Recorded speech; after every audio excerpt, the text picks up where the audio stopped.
All right, y'all. Welcome to another episode of Exposure Runs, the podcast. I am your host, Mustafa. Today's guest, I wasn't 100% sure I even wanted to invite him up here. I'm still on the fence about it, but it is too late because his ass is actually here. And he came bearing a gift that I will show y'all momentarily. He texted me and said, I have a gift for you. And I was actually kind of hyped to receive this gift. But alas, I received the gift. And I don't know if I like this shit. It was with love.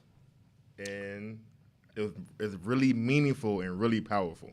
Okay. And it's interesting that you gave this gift because part of my intro, I said that, let me just do your intro. Let me just do your intro. You know how I get down. So let me set my timer. For some reason, it's not my shit. Okay, here we go. There we go. Let me set my timer. I try to keep myself on a little timer. And for you, I'm only giving you 22 minutes up this motherfucker. All right, when my timer go off, wherever we at in the interview, you got to go. 22 minutes is more than enough time. Okay, it better be. More than enough time. It better be. All right, so first off, today's guest is the current head coach of Butler College Prep that's actually in the Noble League. Pretty good league, if you ask me. Coaching-wise, they could have did better. He attended Inglewood High School from freshman through junior year. Senior year, he went over to TF North. After high school, he attended Oakton Community College. The University of Nebraska, clearly he ain't played basketball there. I definitely did. Okay. Well, so it was the University of Nebraska. Cornhuskers, bro. Community College? Big Ten. Oh, okay. Also went to Bellevue, is the current CEO and creator of Team More AAU program, the organizer of the UAC United Against Cancer All-Star event that's happening April 1st. April 1st and 2nd. April 1st and 2nd. And has recently been again welcomed into the world of fatherhood, because he don't know how to keep it in his pants, pause, and is the current arch nemesis. And he's kind of a friend. They do go hand in hand. Arch nemesis can be friends. Friends can be arch nemesis. We'd like to welcome Coach LaVonte Tay. How do you pronounce your last name? Eskridge. Eskridge. I almost hit you with the rock. It doesn't matter. I almost did that shit. I was this close, but I didn't want to disrespect your family name. So can I talk about the T-shirt before? No. I want to show it, and then you can talk about it. I want to tell why we got to that. Okay. No, go ahead. So we had a conversation the other night. Mm-hmm. And he told me out of his mouth, it is a pleasure to be my friend. You know that. Like, no, it's a pleasure to be my friend. I am the great Coach Tay is what I told him on the phone. So I texted him today. Yep, I texted him today. Bo was a witness. I texted him today and told him, bro, I'm coming. I got you a gift. It's with all love. Now, I was going to wear the shirt. I was going to unzip. I didn't do that to you. I said, you know what? I am going to make him wear this shirt. This shirt is just for him. Come on, you show the people the shirt. I can show the people the shirt? You can show the people the shirt. I don't appreciate this. So the shirt says, it is a pleasure to be a friend of Coach Tay. I don't appreciate it. He actually got my size right. It was made with love. It was made with love. That's what the shirt says. Made with love. Zoom in on that shit, bro. Made with love. Zoom in on this bullshit, bro. Had the nerve to make it with Ghostbuster writing. Ghostbuster's just about to come out, too. I know. That's what he was doing. Had me super hyped. You should still be super hyped. Why wouldn't you be super hyped? First of all, you get to interview me today, right? But it's okay. But we already talked about it. I do my own podcast. So I got some questions for you too. But it's okay, bro. First of all, you're not gonna come up on my show and you're not gonna just take my shit over. Like, it's just not gonna go like that. Okay. Even though, you know what? Can we just because your 22 minutes is like fastly approaching. Can we get to the interview, please? My first question for you. Mm-hmm. When you were in high school, okay, who was your favorite teacher and why? That's my first question to you, bro. In high school? In high school. Can I name my counselor? Sure, Tay. Yeah, you can name your counselor. My counselor, Miss Castillo, was probably my favorite. Why? I didn't have to go to class, really. I just hung out with my counselor. And that's the reason why your ass went to 3 different colleges. But I graduated with 4.2. You got a degree, man? I do. I have a bachelor's in computer science. All right, man. Who was your favorite non-teacher, like staff member, and why? This. You got you down to 18 minutes, bro. Favorite. Could it be the counselor? Because you could have named the fucking counselor for crying out loud. I mean, so the crazy part about my counselor, her best friend was like the counselor when I went to Oakton was the counselor for my college roommate. So you went from oh my goodness. So they end up bringing her being at our school a lot. It was kind of a little weird situation. It sounded like some hanky panky went down, bro. I ain't judging. I wasn't gonna bring it up. I mean, you know, I feel like you was tiptoeing around some hanky panky going around. Shit. We don't want to get neither one of them in trouble. It's definitely some hanky panky in there somewhere. No, they were just good people, man. Nah. Good people to talk good lessons, man. Yeah. Taught great lessons. I bet they did. You know what? I ought to keep going so you can sleep on the fucking couch tonight. That's what I ought to do. But I'm not. Who was your favorite teammate at all of the schools that you attended? Like, you went to 16 of these motherfuckers. You went to Englewood, you went to TF North, you went to Oakton, you went to Nebraska, you went to Bellevue, probably the fucking hospital, but who knows? Bellevue Hospital is a great hospital, actually. In Nebraska, it's a great hospital. Oh, my goodness. It's a phenomenal hospital. All right, just want to let you know that. But anyway. Who was your favorite teammate? Favorite teammate of all time? Wasn't even my high school teammate. It's actually my brother. It was Keon Smothers. We played 8th grade basketball together. Shout out to Keon. Yep. Shout out to Keon. Keon, actually, when I started working over at CICS, and I only worked there, I don't even think I went a whole month or that motherfucker. It might have just been slightly over a month. Actually, about a month and a half. Keon is really the only reason why I was sane over that joint. It was another lady there that was on the dean staff. I forget what her name is, but Keon and her, they definitely made sure they looked out. So shout out to Keon. We know because we were trying to get Zay. Yeah, I know. Yeah. Anyhow, what was your favorite pregame meal? Usually some form of pasta, spaghetti, some form of pasta. Shit, it was free. What was your favorite? What is your favorite meal? Period. Whether or not you cook, can you cook? Yeah, I cook all the time. I actually do the cooking in the house. Your girl don't cook? We're not gonna put her on blast. Can she cook? She will cook, but I do Can the she cooking. cook? Yeah, she can cook. You cook? Yeah, I'd rather me cook. Okay. Your ass definitely sleeping on the couch tonight, bro. I put zoom in on that one. Good job on that. And you'll be cooking your own shit, apparently. Okay. All right, that's fine. That's fine. It's cool. But it's this stuff that we already discussed. Okay. She'll proudly say it like, nah, I don't know about proudly. No, she'll say it. She might deck your ass. By the time this interview over, and we down to 16 minutes. By the time this interview over, I'm gonna do my best to get you socked. That's cool. I'm gonna do my best to get you socked. What's your favorite meal of the day? Breakfast, lunch, or dinner? Breakfast. So you eat pork? Nah, no pork, no beef. You don't eat beef either? Nope. You're a husky motherfucker that don't eat beef though. I know. Pause. Okay. Yeah, no, all right. So no what's pork, your no breakfast? What's your breakfast of choice? Like, if you wake up in the morning, you cook breakfast. It's what? Cereal. That's not breakfast, bro. Okay. That's breakfast, bro. Like, Can you make pancakes? I can. I make great pancakes. Can you make homemade waffles? All of it. Can you do French toast? I'm lazy, bro, and I'm always on the go, right? So it's usually me up in the morning, getting out. It's either back then it was workout stuff like that, so it was quick meals. What is your favorite cereal, since you eat cereal all the damn time in the morning? What's your favorite cereal? Probably Captain Crunch. Berries or the regular? The berries. Oh, I was about to say you a demon if you just eating plain. But you know what? We just took a trip to Kentucky with Butler this year. And, we stayed in Airbnb, and they, Coach Tay, we gonna get Captain Crunch? I'm going to the store like, yeah, I'm finna get some berries. Like, oh, Coach, we don't want no berries. We want regular. The regular? Oh yeah, these kids is that's why they demonic. Yeah, like so this That's is, why a lot of these kids demonic. I understand why we're struggling right now. Yeah. No berries Y'all in not there? y'all not mentally here. Yeah, that's crazy. Off the court, you're winding down from coaching. When you were winding down from playing, what did you do? What's your favorite thing to do to chill? What do you do to relax? I don't know. I don't even think I have time to relax, bro. Like, 'cause it's always me Bro, you're doing not something. that fucking busy, bro. Like, I don't know but why you sitting up here acting like you the goddamn I- Dalai Lama. You not that goddamn busy. But I am. Time to relax, man. Like, Bro, you are not that busy.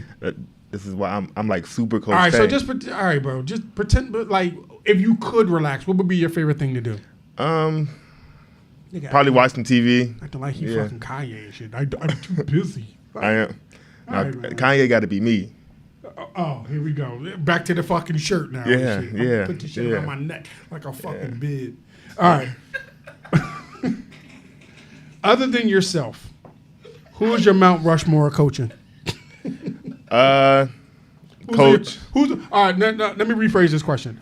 Who is your Mount Rushmore of coaches overall, and who is the current top 4 coaches? Okay. Overall, I'm gonna go with Chris Head.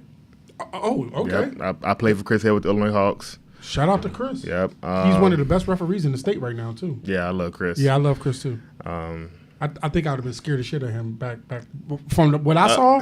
We'll talk about my first experience with Chris. Okay, go ahead. Chris Head. I'm gonna go with Lou Adams over Everett Township. Okay, You know, I played shout out for to Coach Lou. And Mark, what up, Mark? Yeah, no, I like Russ. Russ, my homie.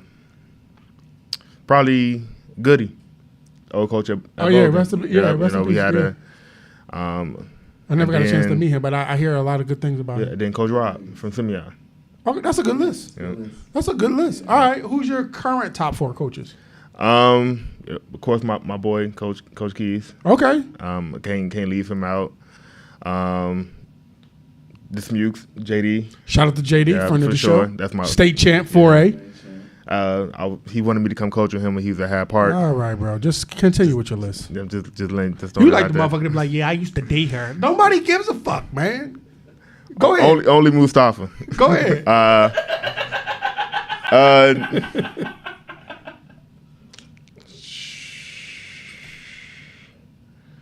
Lou's still coaching, so you still give it to Lou. Shout out to Lou. Okay. Yep, still give it to Lou, and then I'm probably gonna have to give it to Paris right now. Paris took that group. Yeah, That's solid. Yeah, that's a solid 4. yeah. That's a solid 4. You got 2 state champs on there from Yep. 2A and 4A, and you got 2 on there who could possibly. Yeah, Lou is definitely in the running, and Keys. I know he doing big things down there with Longwood. So, Yeah. what division Longwood in? 2. They in 2A? Yeah, they're not gonna be them, but I mean, it's possible. Anything's Yeah. possible. Anyway, what made you get into coaching? Just making a difference. I actually started coaching. The guy that runs Full Package was my college coach at Oakton. Okay. So it was a way for me to kind of get off the streets outside of what I was doing with basketball. Oakton was down the street, so I was still coming home doing a little dumb stuff. Mm-hmm. So he's like, "No, I'm gonna keep you busy." So I kind of started coaching in like 2007. But what got me really wanted to do it, I had a group in 2017. It was just a group of kids that didn't have anybody, they didn't give them a real chance to play. And I was taking them up there to play Full Package. I was coaching the team with Max Christie, the Bennett and them from Loyola. So I was taking them up there, and Steve was like, they got to pay something, Vontae. Like, you know what I mean? So I just created my own thing, and then it kind of took off from there. I created a passion for it, not the coaching part, but the mentor part. Rumor is that when you played in high school, you was kind of bouncy. That was the rumor. Is that true? Yeah, I would probably had a bunch of YouTube things as far as me dunking on people and stuff. What would you say? What do you remember as being your best dunk on somebody moment? So my era was the parks, right? We used to have Ogden Parks outside of the parks. Mm-hmm. I actually had a kid. I kind of waited on him to do a 360 dunk on him. Like I slowed down. Who? I don't even remember the kid, but it was outside. Like it was like the outside tournaments. You did a 360 dunk on somebody, bro? Yeah. And that's not dope. If you would have dunked on me like that, we would have. Yeah, like I literally waited on him. Like I timed it perfectly. Bro, we 100% would have had to run. Yeah, and it was like at Ogden Park. Ogden Park used to be like 150. Like it was during the time. You get a fast break. You see him coming. Yep. And you slowed up. Slowed down. He jumped. Yeah. But he thought he was gonna time it like, and he hit the stutter step trying to get the joint. And I did it just off the strength that it was just gonna be like, I'm gonna try it. It wasn't like I knew what I was gonna do. It was like I'm gonna try it. I'm finna try it. And when it happened, it was like, oh, that really just happened. Nah, you would have to run with me, bro. Right, I'd have stopped the game right there. Like, give me a run. But you know what's crazy? And it would have been crazy too, because what if the nigga did that and then lost the fight too? That's tough. Because that's what would have. That's definitely what would have happened. That's wild. I was definitely well protected in the hood. Was for you? Sure, yeah, for sure. So things could have got ugly. It would have got bad real quick. So you got dunked on and possibly buried. Yeah, real quick. It would have got bad for him real quick. Describe your coaching style. You're a lunatic. You calm. You're a combination of the two. Like, what's your coaching style? Like? A combination of the two. Okay. So I'm not more of the. I don't really yell. I'm more of the like. I'm gonna say it to you. What I gotta say. Go ahead. I'm listening, dog. But I'm more of a like. This shit my bib. I'm gonna eat with this motherfucker when I get home. Whatever you got, as long as you wear it. Yeah, I'm gonna wear it. I'm gonna rock this bitch. Yeah, no, I can't be the lunatic, but it's not more so yelling, right? Like I'm gonna come bring it to me, like, hey, what are you doing? Hey, get your shit together, because this is not acceptable, right? You be like cussing out, like I don't know. I'll be you. Okay, I'll say that. Like we came to what? You said we came to one game. I think we came to more than one, but regardless, we came, so it don't even matter. But when we was there, it was fucking chaos at that joint. That game was wild. That whole game shit was crazy. All Yeah. over the place, man. Like Yeah. I'm up there like keeping my stats so I can report. Motherfuckers is asking me like, what's the score? It's like, what? They was. The fuck you mean? We stopped for like 2 minutes to get the time and score right. Yeah, it was like a whole 2 minutes. And then the other thing too, right? That a lot of CPS schools are having. So this part it wasn't just all you. I've been to other CPS games that I've seen it. They be having these kids working the game and they not paying attention. But it wasn't a kid. Oh yeah, I know that. No, Yeah, I know that. That's the crazy part. It was like it's a grown person. Grown people that did, like the kids were just doing the books. It was actually a referee and another adult that Noble assigned. Like Noble assigned those people, and they could never get it together. I when I was doing your questions between last night and today, I was going to like add in some questions as it relates to the whole Noble thing. Mm-hmm. But I didn't want to put you in that spot, number one. And then number two, some of the questions that I was going to ask was, they probably would have been real asshole-ish. And I'm like, yeah, I don't really want to do that. So I didn't. How would your players describe you as a coach? Would you say that they love Coach Tay, or what would you say that they love about Coach Tay? And what would you say that if you got them in the room by themselves and you had a chance to be a fly on the wall and they wanted to change something about you, what would it be? They love that I care, like wholeheartedly. Like it's Okay. like I'm a caring. Like I really want them to be successful. Clearly, I take a lot of my own funds. I get yelled at about it all the time, but Yeah, I'm sure. I take a lot of my funds. I really invest into the kids. You know, I really want them to have that success. So they love me that part. Okay. The part that they probably don't like is I be real with them. I'm not going to sugarcoat it. I'm not going to be like, no, kid, you finna go Division I. I'm not that coach. I'm going to tell you, no, kid, this your level. Dominate your level. Be great at your level, because this is why we got to get you to. How do you think they respond to that? Well, not how do you think, because you see the response, but like internally, how do you think they respond to that? Do they think that you hating? Does it hurt their feelings? Yeah, no. For one thing, this generation they mentally soft as hell. Yeah, no, for sure, man. No, a lot of them they really feel like sometimes it's, man, coach don't know what he's talking about. Until it hit the fan, it's like, no. Do you think it's them, or do you think it's the people around them that's like make them really believe that. Like, because if you, let me let you answer the question. It's a combination of both. Just for the simple fact, we can be real, right? And be like, hey, kid, look, I got a Division II, Division III, like your joint that's finna come up. These are the colleges that's gonna be here. I'm pretty sure as kids are like, man, I'm not going to that because I'm Division I for sure.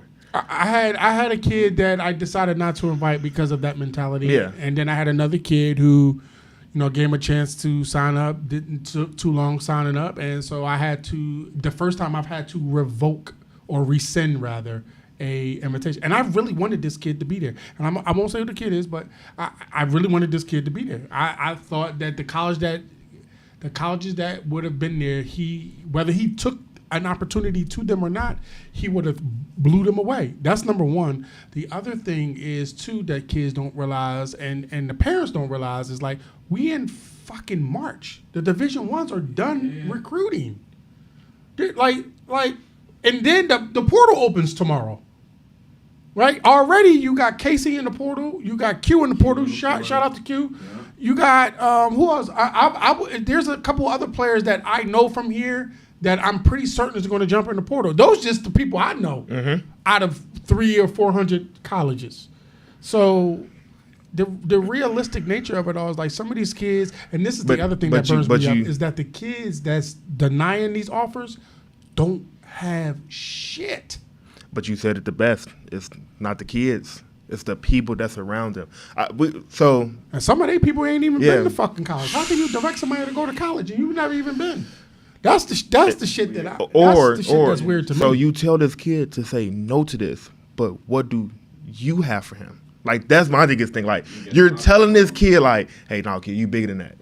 Okay, you get me bigger.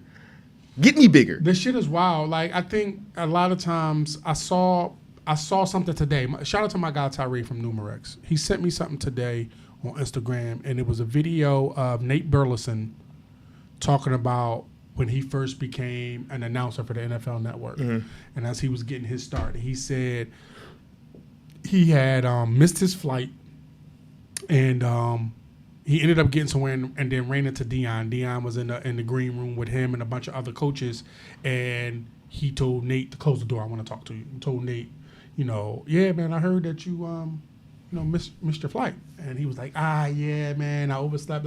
He told him like, I don't want to hear that. No excuses. Like you can't make excuses, for stuff like that. And he basically was telling Nate like we can't afford to have the people that don't look like us to see our mistakes and things of that nature. The point to that is Deion. I hear a lot of stories about that about Deion, Coach Deion Sanders, and shout out to him. And I know it's football, but I hear a lot of stories about him about how Deion was a great player. He a Hall of Fame player, like Hall of Fame. So Deion get the right to talk his shit as often and as much as he want. And instead of doing that, Deion takes the time to really pour into people under him to make sure that they're doing the right. He wants to hold people accountable, and that's what's missing in our community. People don't hold each other accountable. And again, to bring it full circle, a lot of these parents they not being realistic. They gambling with their children's lives. I talked to Derek today, who's a friend, and we were talking about people who are taking these, and there's nothing wrong. There's nothing wrong with taking these JUCO opportunities or prep school opportunities rather.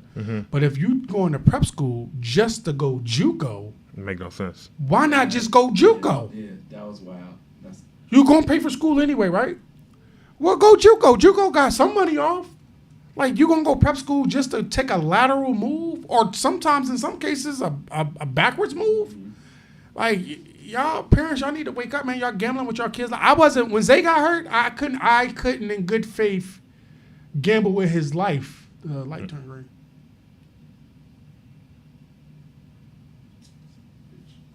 I'm looking at it off YouTube. Oh, if it was still live on YouTube, what was you recording on? YouTube. Oh, that was it? If it was still live, then we can keep going. Live. Oh, okay, then fuck it. It was live. Yeah, it was live. But it's just not recording it. It's just not, yeah. You want to keep going? We got to keep going because we live. All right, fuck it. I'm mute.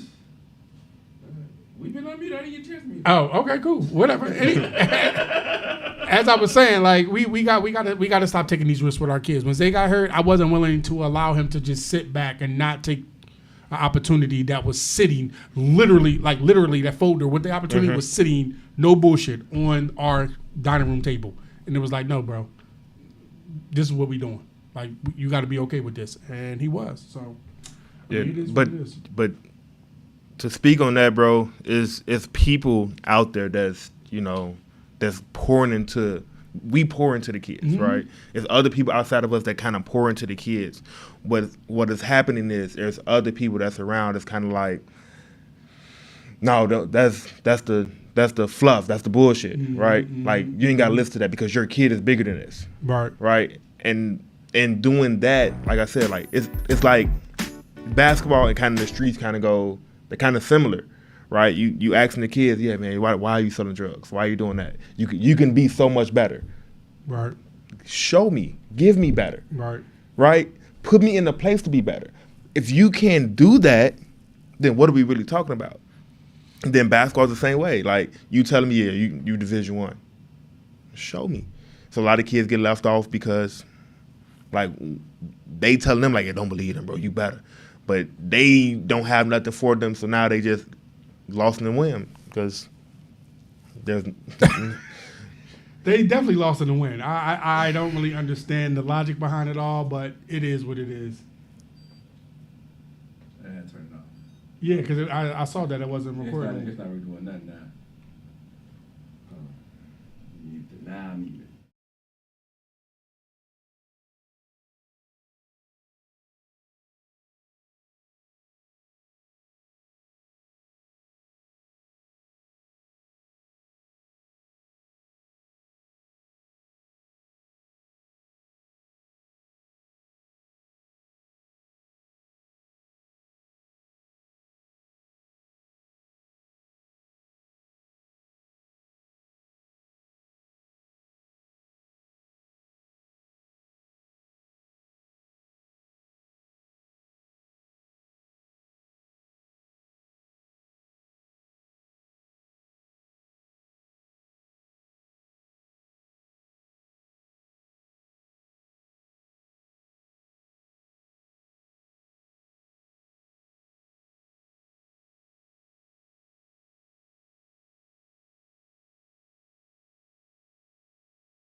So yeah, back to what we were saying. I just feel like, let me fix my shirt here. I'm gonna have to market that. I'm about to, Sell it. It's a privilege to be a friend of Coach Tay. Yeah, I might sell that. Okay. Yeah, I mean, you might make 1 or 2 sales. That's maybe about it. It's more than what I had. Yeah, true, because I got mine for free. So, Yeah. you know, anyway. How do you build on the success that you guys had this recent year? What's the goal? What's the plan? So last year, you know, we was expecting the baby, so we didn't have a lot of time to be in the gym with the guys because her pregnancy was tough. Like, she was sick a lot. Gotcha. So we was in the hospital almost every week for days at a time, dealing with. She had hyperemesis, is what it was called. Okay. So this year,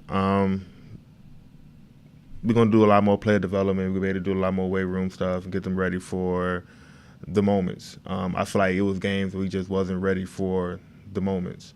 The Hansberry games was big examples, right?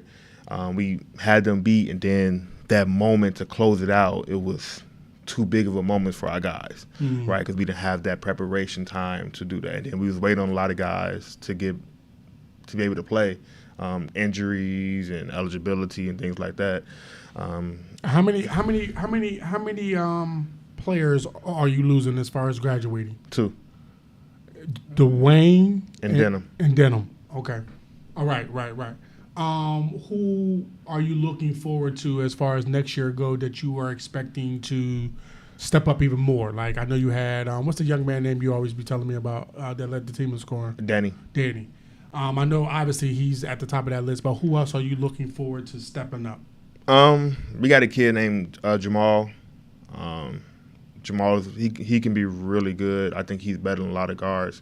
His confidence sometimes can be a little shaky, but once he get past that, it's not a lot of people that can really deal with him. What is your as far as your team goes? And I know this probably changes game to game. Like, what's your offensive philosophy? Like, what type of offense do you run? Like, are you looking to get Danny looks? Is it more of a like motion, get everybody involved? Like, what's your philosophy? Everybody involved, right? Everybody got the green light, bro. Okay. Don't hesitate. Be you. Be great.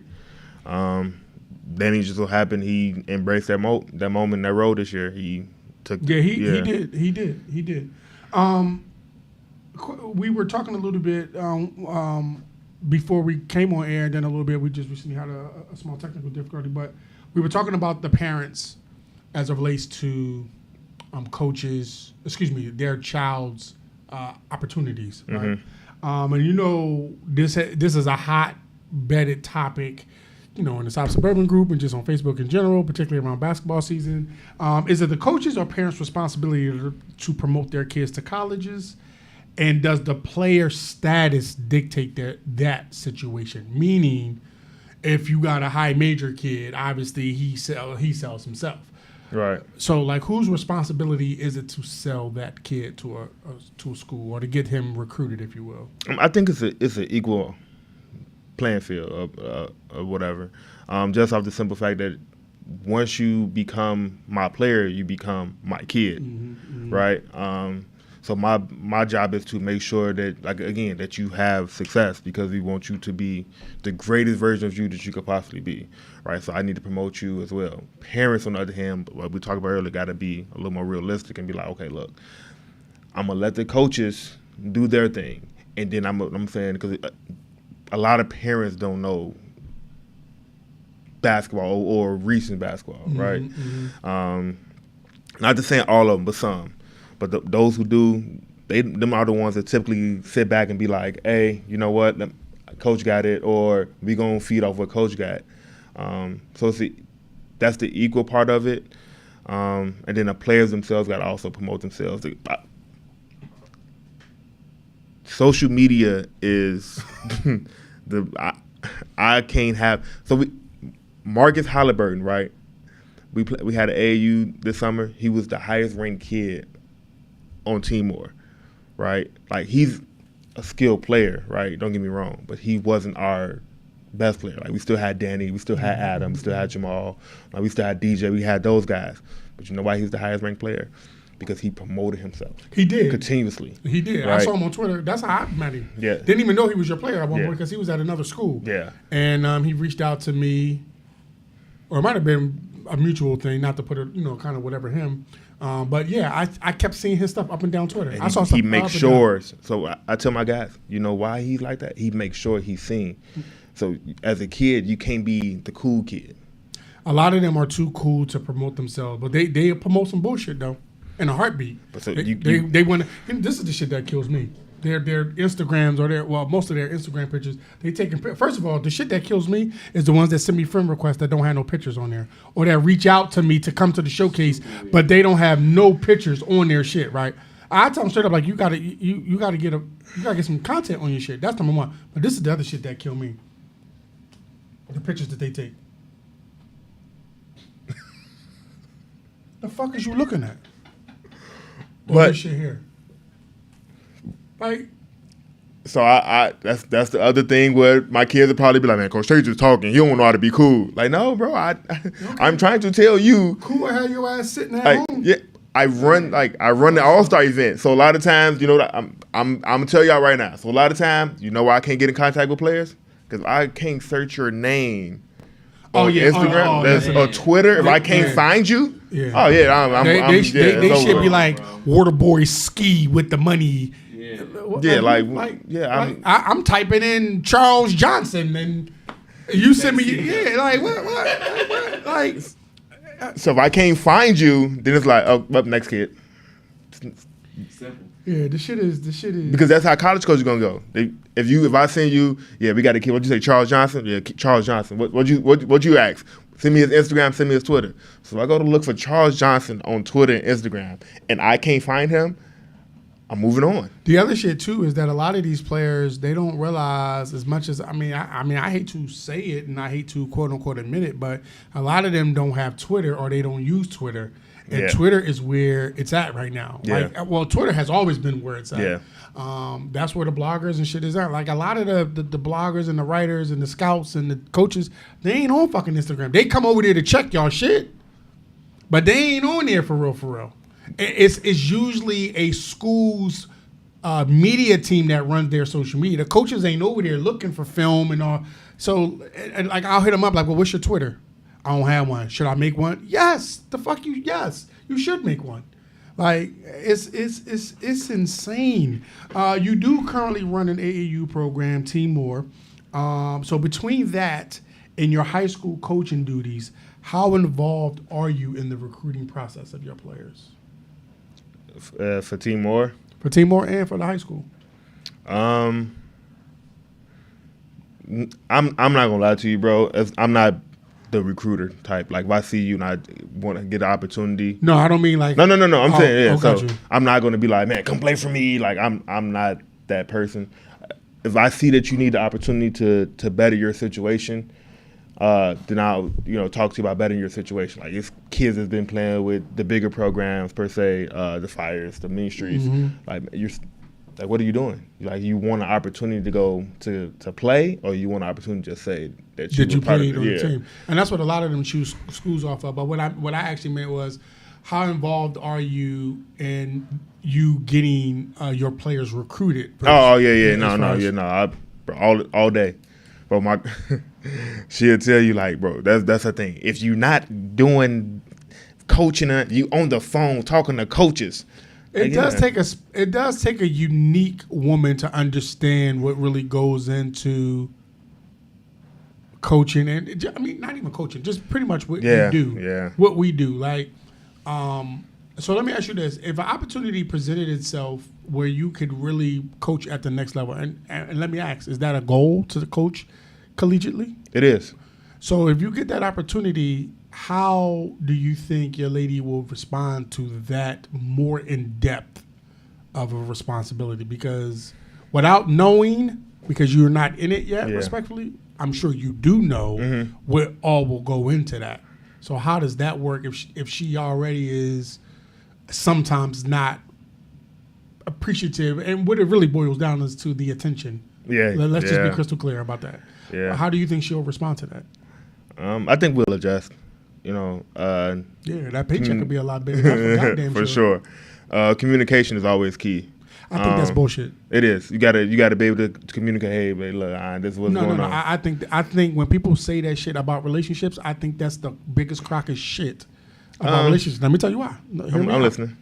I think when people say, relationships is all about communication, it's bullshit because usually somebody in that relationship doesn't know how to communicate, True. And usually the person that's communicating, a part of communication is also listening. If you can't fucking listen, you can't communicate. So usually I would say an exaggerated number, 90% of the time you hear women say, oh, about a relationship, you got to be able to communicate. Those are the bitches that can't fucking listen. That nigga said 90%. That's an exaggerated number. It's an exaggerated number, but it's high. It's high. And so when people say that shit, I like it drives me fucking crazy. And the niggas that say it is brainwashed. No. So my thing is this, right? And the communication piece is me telling you this was in play. So now I'm telling you, I'm not going to be like leave you out in the wind, like I'm saying, like what's going on? I don't know. No, but I got this coming up. Like I got a calendar that hangs on in my living room. What time I work, what time I got practice, what days, like. So let me suggest something to you that we had to do in my house because we have the same calendar. It's on our kitchen wall, right? And shout out to my wife. She writes 90. Now I will say 98% of the time. I don't even look at that motherfucker until December when my shit is up there, which is my birthday. Now we used to get the calendars, and this is the first year that her mom wasn't able to make us one. Her mom would usually make us a calendar with pictures in everybody month from our family members' birthday month, blah blah blah blah. And she didn't get a chance to make one this year, which we were very disappointed in. But nonetheless, I very rarely look at that calendar, but she lives by that calendar. I put shit on the calendar so it can notify me. So now we are training each other to be respectful of that. Like she'll put it on that calendar. Sometimes I still miss it. I'll put it on the phone calendar. It's not so much she misses it, but sometimes she'll forget to put it on the phone calendar. Right. So I would suggest the phone both. Doing both. No facts. Doing both. And I send the email to all. Yeah, because I ain't gonna lie to you. It be times that we didn't like. Yeah, I have like a training or something to go to. It's on you the ain't tell me about that. Yeah, but we talked about it, and it's on the calendar. Yeah, you ain't tell me that. You didn't remind me. Yeah, it's on the calendar. I'm not. Yeah, we go through that. Through that. Like either you didn't remind me, or you didn't tell me that, and you're like, I know I did. We had a whole conversation about it. But you, one of us, and I ain't just gonna put it all on her. Yeah. One of us is usually too immature to say, I just don't remember you telling me that. Yeah, no, for sure. It's usually you didn't say that. It's like, I said that shit. I said it. Pride is a killer. Yeah, especially in a relationship. Yeah, it's a motherfucker. You can never be wrong in your relationship. Being wrong in a relationship is like. Who has more power over players' recruitment opportunities, high school or AAU? I'm gonna say. Now AAU because the coaches are willing to more like they want to come where all the kids are in one gym versus having to spend all their recruiting money trying to come out to particular high school. Okay, that's fair. So now it's like this is why the EYBL circuit started because interesting. You know what? That's a great explanation.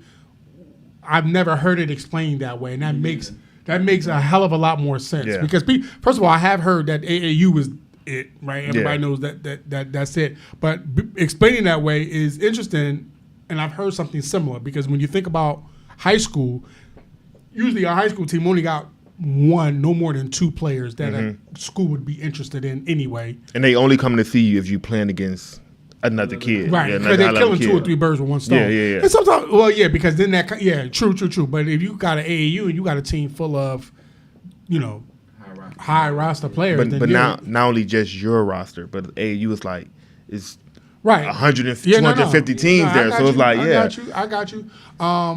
Even in that regard, right? When you think about the high school sector, what I love is coaches that come and they come in to see Bo Harris, but then they see like, well, who the hell is Lyvonte? Like, yeah. You know what I'm saying? Like, I like hearing stories like that. Like a college coach is coming to specifically look at a player, and not so much that they now lose interest in the player that they're coming to look at, but now that's how the assistant coaches make their money too. Yeah, but first of all, college coaches not coming. They're not coming to the gym with the expectation. I'm coming there and I'm gonna find someone. They're not coming there to find anyone. They have a recruiting list kids it's specific. This kid play for this team. This kid play for this team. They may find a diamond. Oh no, right. But they come in there. They not looking at man. We're gonna check out this whole team. No, they come in there like he's 6, 7. He playing at 7 o'clock. This is what we going with. Okay. Right. Okay. Yeah. Okay. You gotta understand. People don't understand. Like recruiting they have a budget to recruit. Oh yeah. Now that I do know. Yeah. That I do know. How much do parents make coaching their child difficult, regardless of their status? Talk about it. They always feel like they're right. Always feel like they're right. Expand on that. So Always feel like they're right, because I'm a parent. I do feel like I'm always right as it relates to my child. So expand on that a little bit. So the roles they're supposed to play on the team. Okay. What their child is good at. Okay. What their child should be working on. What their child shouldn't be working on. It be times it's like mom, dad, like no, he needs to get stronger. He needs to get a better shot, and it's like, well, he's a point guard. He needs to. No, he needs to do these things. So okay, and I 100% agree with you, but I also look at my situation with Xavier a little bit different, because I didn't play college basketball. I didn't play. A lot of people didn't. Right. I didn't even play high level on my high school team. I played football. I was decent on my football team. A lot of people didn't. Okay. But my point to what I'm saying is that when you mention a lot of parents try to tell you what their kid, when you're trying to tell them, oh, he needs to work on this or he needs to work on that. I always knew what Xavier needed to work on, because I was always very realistic with him. One of Xavier's major weaknesses all throughout his high school career was his ball handling. It was a huge weakness of his, but it was always hidden, because once he was in the open court, you couldn't stop him no way. Going downhill. He ain't need to. He was always downhill. He ain't need to do. And I would try to tell him and some of the coaches, with respectfully in the way, that Zay is not a player that's going. Don't put him in a situation where he got to dance. Yeah. Because Zay is an overthinker. He thinks too much. I would try to tell him, after your second move, you should be going to the basket. Your third move, you fucked up. Yeah, probably a turnover. Always a turnover. It was always a turnover, almost always a turnover. Or he would get stuck and would shoot a bad shot, which in my mind is a turnover. Yeah. So I was very realistic. So his ball handling was one of his biggest weaknesses. Xavier, if I had to put a level of like 1 to 10, Zay started off as a really good defender. A really good defender. I won't say 10, but I would give him a high 8, high 9. And what happened was, playing AAU ball started hurting him mentally from a defensive standpoint, because some of the guards that he played with, they cherry picked a lot. So Zay would play the defense and get the ball, and then he would always pass it ahead, and he would never get the ball back. And so he started doing that shit.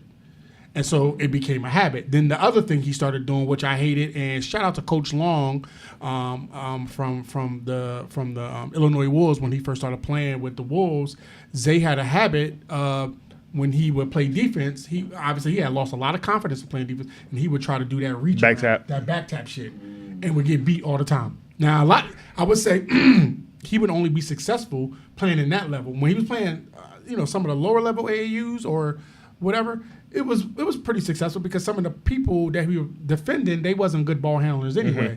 When he got up to the Wolves, the percentage rate dropped dramatically. I mean, if he was doing it 60%, 70% successfully, it dropped to 25, 30%. And Coach Long would get at him.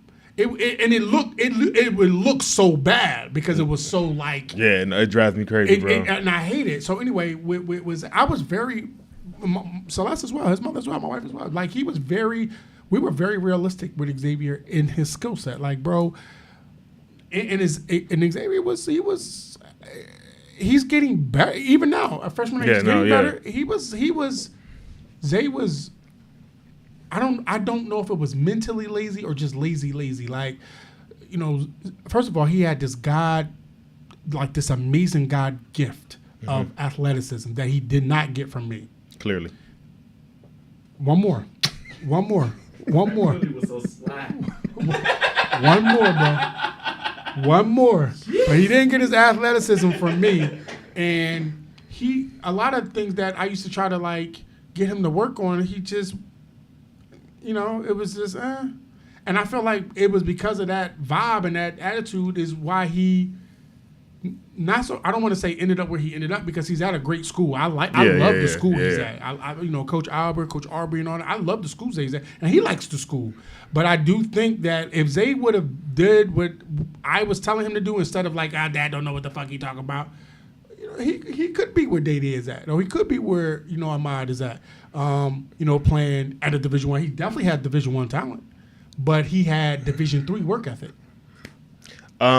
A lot of that, or lower. Yeah, but a lot of that comes from his success, right? He was very successful. Yep. Danny Bennett right now for us, right? He's number four scorer in the state.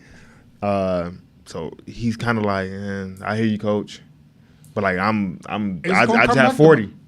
It's gonna come back to bite. So it's like, but you have 40. No, you have 40 in a Noble League, bro. No, and I'm not saying that. No, you have 40 on Nutria. Okay, all right, I'll take that back, but still. But it's still like. On how many shots? How efficient was the 40? No, he be efficient, bro. Okay. All his is to the rim. Okay. But it's still, so it's like, nah, coach, I'm good. Like, no, kid, I need you to get stronger. So then my whatever to him, like, you had 40 on Nutria. Imagine if you would have broke the state record, because the state record they had, what was 60? Yeah. It was 60, right? Like 62 or something. Or 62 or something like that. Then you could have hit that. Zay highest game was, I think, 30 against, high school game was 30 against 33, I think it was, against Mount Carmel. Great game. His senior year, great game. He had 38 in the AAU league. But he easily. Zay scored 506 points in the AAU summer. Yeah. That's unheard of. Now, I won't say unheard of, but I mean, very impressive. He played on the team with, shout out to Jeremiah Fierce going to Illinois. Yeah. He played on the team with him. Zay led the team in scoring. So, my biggest rebuttal for him always be, kid, a lot of times you were complaining about fouls. That's why we're asking you to get stronger, because now the fouls don't matter. So now that 40, like you said, could become 60, like with no problem. It wouldn't even bother you. The fouls it wouldn't matter. You wouldn't turn around and you wouldn't be like, hey, foul me. It wouldn't matter because you're just going through the contact. So we're working on getting him stronger for next year. Like, that's going to be, if Danny can get stronger and his jump shot, like towards the end of the season, he almost became our best three-point shooter. Is he playing AAU with you? Yeah. Okay. If you wasn't coaching, what would you be doing? Talk about your OnlyFans page. Shit. Oh, shit. Go ahead, talk about it. I told you, I'm gonna get your ass on the couch tonight, bro. Tell your lady about your OnlyFans page. If I wasn't coaching, you have more time for your OnlyFans? Probably. Okay. Probably. Couch status right there. There it is. He's getting punched. He definitely get punched on. He definitely get punched. The cooking thing is gonna get him punched on. It's okay because we're gonna be on OnlyFans together. Ooh. I don't know what kind of freaky shit you into, but this is a family rated show. You brought it up. I'm just saying. I did bring it up. Yeah. You're a freaky ass dude. I knew it, but we just. So no, I don't know what I'll be doing though. That's the crazy thing. Like I've done this so much, bro, and my impact on kids has been so drastic and so great. Like I really. It is very rewarding. Yeah, it's man, I love it, bro. No, I love it too. I love it. Like it's very rewarding. You know what I love? This just happened yesterday, as a matter of fact. We interviewed Calvin Worsham out of Christ the King, right? So we interviewing him.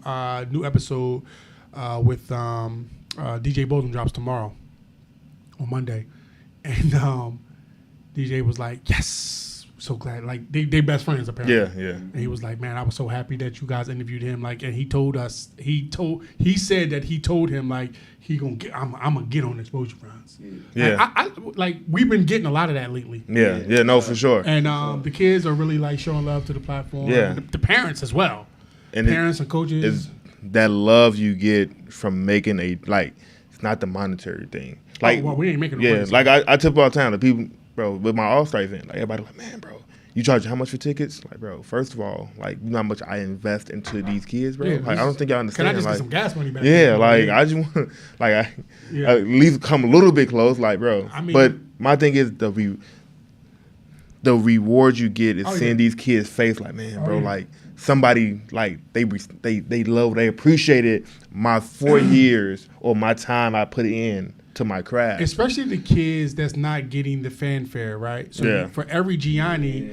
there is a, you know, I mean, I almost named a kid, but I don't want to make it seem like this kid isn't. Yeah, for sure. That's why I'm But for every Gianni, there's a not Gianni. Yeah. You know what I'm saying? For every Day, there, I'll use my own child. There's an Xavier, which is why I started the platform. Right. Right. And I felt like Xavier was just as good. Like every time they were in settings with, you know, the Day-Days and the Diggies and the Mackay's and the Jalen's and the Jeremy's and all of them guys in that class, he held his own. And in some cases, he gave out work. Some cases he got work given to him, or he held his own. But it's like, again, for every one of them, there's an Xavier type of a player that needs that extra little attention. Like, but the goal is, okay, Day, come play.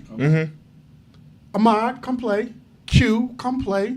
All of you high level guys, come play, and then let's get the Dannies and the Marcuses and the Dwaynes and the RJ, and let's match up. Like, we'll get some against and some to play with. And then all you guys who say that these are the top dogs, y'all come see for yourselves. So that's how the platform. Anyway. You said it again? That's all the players want anyway. That's all they want. That's all The they opportunity. Want. That's all they want. They only want the opportunity, and some of them are happy to bring that light to some of their guys. Because they know their status. Like, I know these guys, these videographers, and if they want to come see me, cool. I'll come because I'll get an opportunity. And some of them have said that, where it was like, as I was growing, they didn't really know they just knew I was Xavier's father. But it was all right, you going, okay, cool. I'll come just to kind of help out. Just to, I see your, and I would tell them that, just being transparent with them. This is just to, your light is bright as fuck. Crack that window a little bit. That's it. Just help me crack that window with your light being so bright to shine on somebody else. And they were all in for it. But here's the thing. You will understand doing this, like, for people don't know, the kids are innocent, bro. They Completely. they want to be Completely. them kids. Like, they don't want, like, It do get to a point where they get a little, what's the word I want to use? They do take on the persona of the people who are kind of poor. I would say so. Yeah. But so again, that goes back to the kids are innocent. It'd be the people around them that's kind of like, yeah, man, you finna go play with that kid? Like, why? Like, Yeah, it's one. That's kid, my homie. It's one kid I had a little falling out with, and I couldn't believe it because I let him come on my platform on more than one occasion. He got himself a little buzz. I can't. I stopped rocking with the kid. As a matter of fact, I'll even go a step further. It's like I absolutely do not even like this kid anymore, and it takes a lot for me not to like a kid.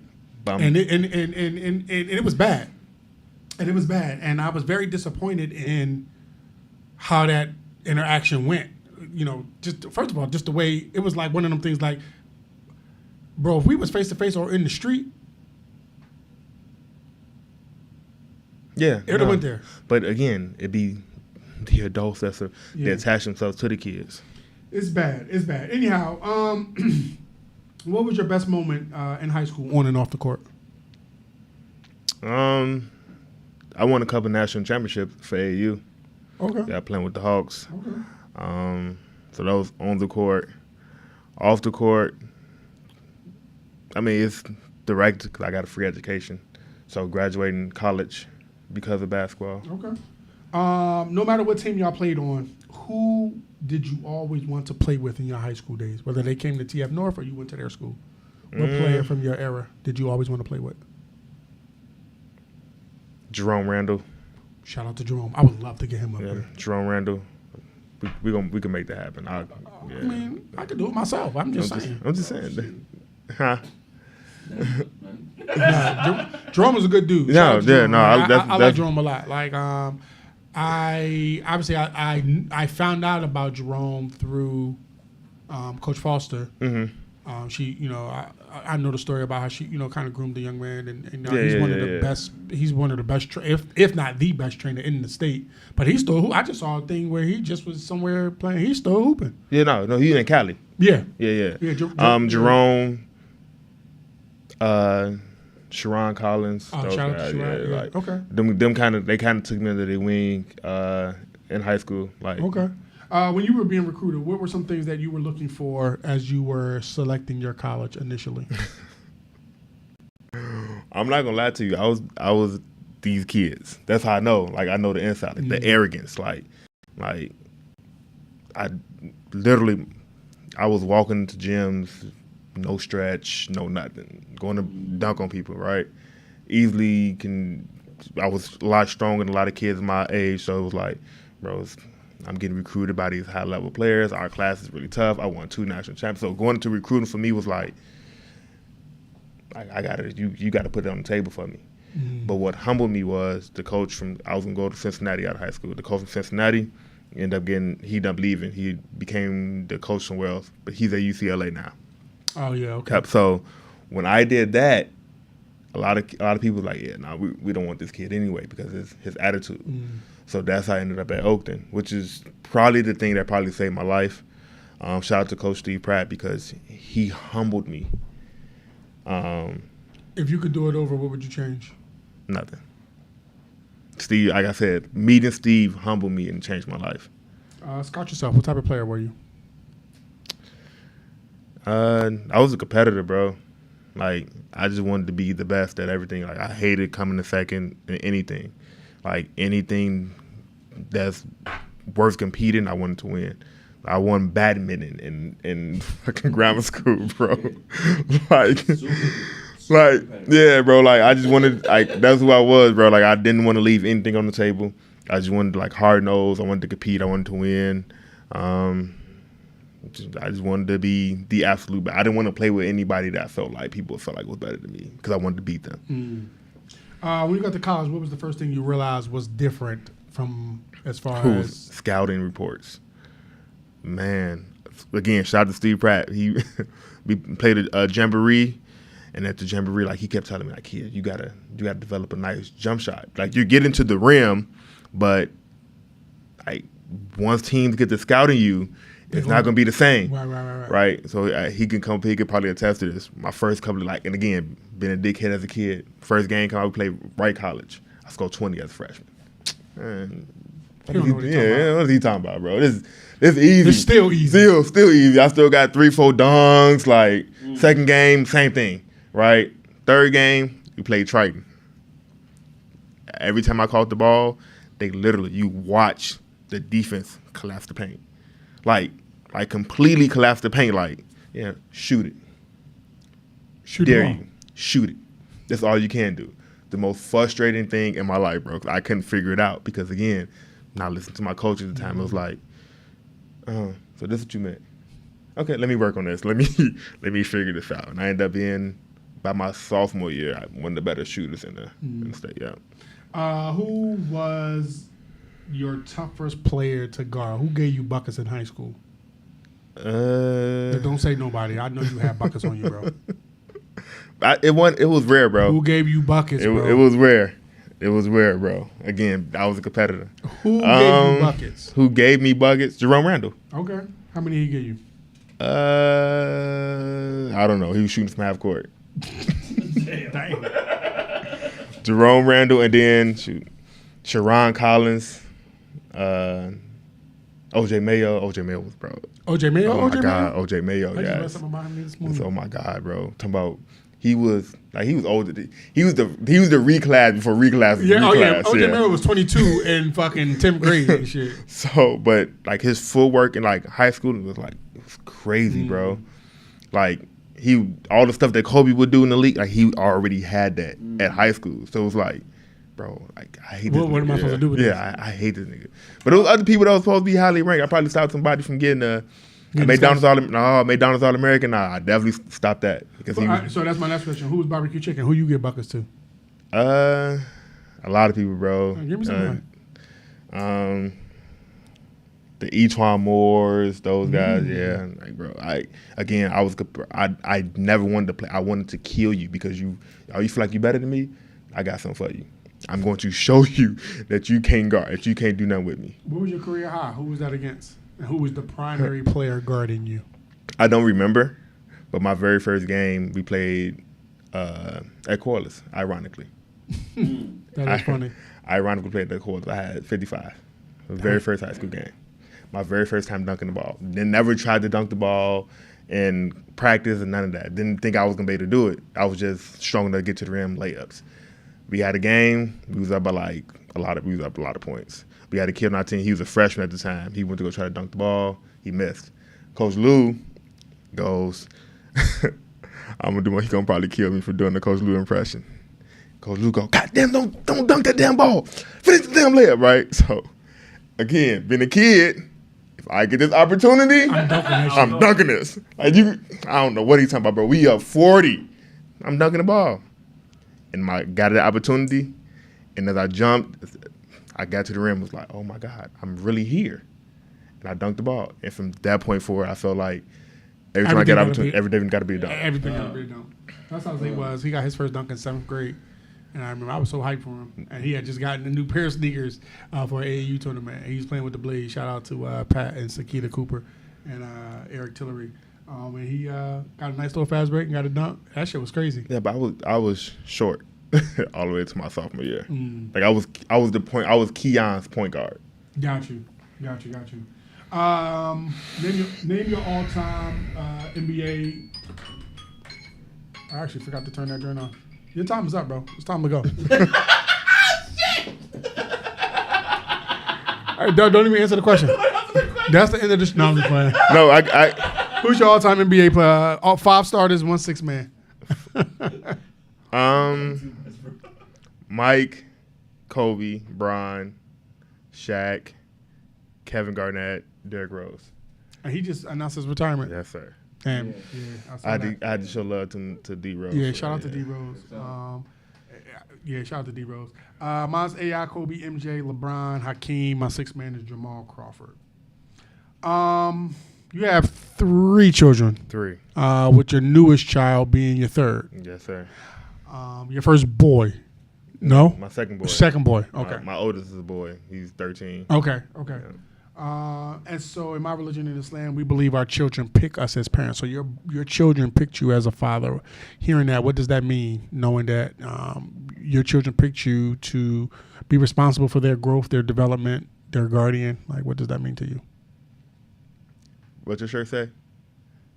Oh, okay. It's a friend. But just put so dad in there. put dad in. Yeah. So it's a privilege. Yeah. It's a pleasure to be a dad. No, a child. Of Coach Tay? Yeah. That's wild as hell, cuz. That's wild as hell. You disrespectful as hell. But you got to understand, like, my kids get the benefit of everything I'm doing for everybody else's kids. They get to see, like, my daughter's she's been to almost all 50 states just because we travel for AAU. Yeah. You know what I mean? Like, same. So, well, we travel anyway, but same with Zay and even with Ziggy. But for my AAU program, it's just not basketball for us. Like, we going to the Mall Americas. We going to. I actually take the kids out. And we actually do things. So my daughter's like, "When the next AAU trip?" Like, I can't miss it. Like, So, my son He don't have them opportunities. I wish he could have them opportunities. I've tried for years. Just didn't work out. But now I got Jackson. I feel like Jackson be able to get them opportunities. My son's actually playing basketball now. It's the craziest thing ever, bro. His mom won't let me train him. Won't let me train him, won't let me coach him. Like, okay. Well, hopefully that changes. So tell me, what's your thoughts? You and I, although we are currently, we pretty much hate each other now, so that's cool. But even prior to us hating each other, it took 50 episodes for me to get here. I think I was one of the first people to ask can I be on the show. As opposed to saying like, damn, that's crazy. You know what I'm saying? Like, I made it to the you know what I mean? Like, but I should have been. No, you shouldn't have been one because my son was one. Here's the what that mean? Here's the competitor in me. Boy, here's the competitor in me. Whoa. One. I tell y'all, I'm a competitor. I don't believe in coming in second to nobody. I don't come to second. Bro, you come second to my son, bro. Second. My son he kicked it off. He the first. And you're lucky I ain't have him a second time before I got your ass up here. I love Zay. I know you do. Zay, yeah. I know you do. I Yeah. definitely know you do. Shout out to Zay. I love Zay. I know you do. But again, he could have paid me 1-on-1 for it. Damn. Yo, I don't know what's wrong with you, bro. I'd have helped him. You probably would have had to, because I ain't gonna lie to you. It was gonna be bully ball the entire time. I was gonna really. My son ain't no chump though. That's cool. It's a lot of kids that feel like that. It's a lot of grown men that probably feel like that too. But when it's time to check that chest, I'm just trying to tell you. Check him out. Bro, I don't back down from challenges, bro. me neither.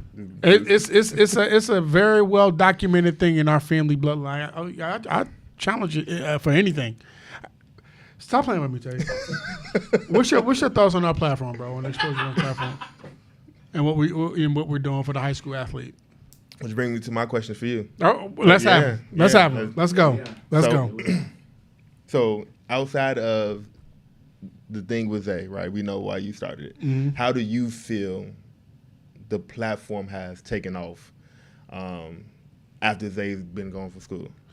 That's a really good question. I hate that you asked it because I can't stand you. I honestly wasn't going to do it after he went off to school. I really had no intentions. Like I was like I completed what I was going to do. Mm-hmm. What I set out to do, what I said I was going to do. How do I feel about it? There are times, and Bo can attest to this. There are times where Bo even has to kind of, shake the tree loose, where it's like, people really fuck with what we doing. Mm-hmm. And not that I don't think that they do. I just sometimes underestimate the importance of what we're doing. But when I see it in real time, it feels really good. It really feels good, particularly with parents. I had a parent come up to me just yesterday, and he had reached out to me before. And it's always good to put the faces to the people that's DMing me and stuff. And he came up to me and introduced himself and was like, yeah, I hit you up about my son. His son played in the thing, in the event from yesterday. Shout out to Charles Tab, Keywan, and Coach McDaniel. He was like, yeah, I wanted my son to play in your event. Yada, yada, yada. I just wanted to introduce you. So when stuff like that happens, it really feels good. But equally with that is the love that I get from the high-ranking players. Mm-hmm. We saw Jayden yesterday. We saw Calvin yesterday. We saw, obviously, Gianni. Mm-hmm. We see Gianni quite frequently. Shout out to Marlo and his mom, Mari. Reaching out. I talked to Carlos. I won't say frequently, but RJ, all of them high-ranking players. When they show love or they restory or they respond, it makes me even more frustrated when the other players who don't have that status don't respond. Right. Yeah. And I'll be wanting to say something, but I'm like, this is just ignorance. Mm-hmm. And when I say ignorance, I mean ignorance of just not knowing and not understanding. And so that then gives me an opportunity, instead of just kind of pouting and like, man, who the fuck this kid thing is? It gives me an opportunity to try to teach them and school them. Yeah. Like, you don't never want to look no opportunity away. A respectful no thank you is cool. Yeah. I'm okay with that. That's fine. I mean, because that one no, I got to go through a filter of inboxes of 200 can I's. Mm-hmm. Or possibly of 300 yeses. So I love the platform, and I love what we're doing for people, and I love that now the culture of Chicago basketball has really accepted us. Everybody, and we don't have no picks. We don't have no favorites. We ain't kicking it with this person to kind of get away from that person. And if you don't kick it with them, that's your problem. Yeah, exactly. That ain't my problem. But to be clear, I'm gonna speak highly of both of y'all. Like we had that happen yesterday. Yeah, that happened yesterday. and was interesting. One coach, now I don't want to say talk bad about him, but that competitive nature talked about the competitive nature against two other coaches. Those coaches came and talked about him. Come on, right after. Like literally. Right after. And so, but the beauty is, they don't expect us to choose sides. Mm-hmm. They respect that we fuck with all of them. It's a respect thing. Yeah. everybody can come to this party. So, Like everybody's invited over here. Now, the minute I get wind that you kind of sabotaging the party, not only are you out, I'm gonna call you out. Yeah, no oh, yeah, for facts. sure. I'm gonna call you out. Like, now I'm not going for the bullshit. And so I live on my sleeve that I ain't from here, so I ain't gotta follow these fucking rules that y'all put in place to that y'all have in place where y'all ended up respectfully. But the shit with basketball here, while it's still a strong thing, it's fucked up. It is. It's y'all got some fucked up gatekeepers in this joint, bro. Yeah, for sure. Some of these old heads is in the fucking way. They in the way. It ain't that ever no more. Y'all gotta watch out. Y'all shackling these kids up. Like, y'all in the way. Y'all in the way. And a lot of it becomes we not messing with it because they messing with it type of thing, which is kind of like annoying. Like, even with my all-star event, it's like, do it matter? It happened yesterday. Yeah, do it 2 matter. kids didn't show up because apparently. Oh my God, that was so stupid. Yeah, 2 kids didn't show up because they said the coach said that they couldn't come. And it's like, here's my thing. Why I don't need, this is what I don't understand. Unless those kids literally, and you ask Ziggy where he comes from, he'll tell you. Matter of fact, if you watch and text me and ask Ziggy where he came from, he'll tell you. My balls, nigga. Yeah. Unless these kids came from these coaches' balls, there's no reason why they should be fucking holding them out of an opportunity. That shit was wild. Now, I just had a kid tell me, I say, kid, you are gonna be able to pull up to the 8th grade game for my coach gonna be mad because we got AAU practice. Oh, okay. But then when it become your senior year, and then you gonna be like, coaching. Can I get an all-star game? I don't want to mess up with you because I'd be a dickhead for that. I don't want to mess up your AAU practice, right? But that's how we look at it. But then you got it's tough. But we gonna. What's going to end up happening for us is that pretty soon, and when I say can't afford, I don't necessarily mean monetarily, but pretty soon it's going to be a lot of motherfuckers that can't afford us. Yeah, no.